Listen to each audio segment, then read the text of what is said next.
CM Revanth Reddy వారానికి ఒకసారి ఢిల్లీ వెళ్లి అటెండెన్స్ వేయించుకుంటారని కేంద్ర మంత్రి కిషన్ రెడ్డి సెటైర్లు వేశారు. ఢిల్లీలో రాహుల్ గాంధీ చెప్పిన మాటలు విని మోదీపై సీఎం అనాలోచిత వ్యాఖ్యలు చేస్తున్నారని విమర్శించారు. ఏ ముఖ్యమంత్రి కూడా దేశంలో వారానికి ఒకసారి ఢిల్లీకి వెళ్లారు.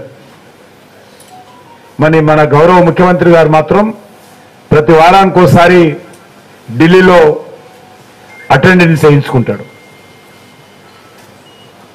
అక్కడ అటెండెన్స్ చేసుకొని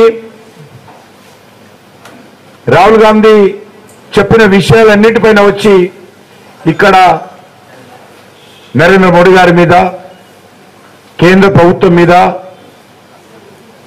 అనాలోచితమైనటువంటి అవగాహన రాహిత్యంతో ప్రతిరోజు విమర్శలు చేసేటువంటి ప్రయత్నం చేస్తా ఉన్నాడు.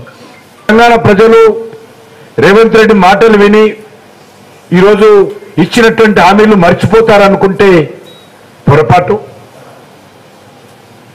ఖచ్చితంగా రానున్న రోజుల్లో కాంగ్రెస్ పార్టీకి గడ్డు కాలము, కాంగ్రెస్ పార్టీ ఎమ్మెల్యేలు తిరగలేని పరిస్థితి వస్తుంది.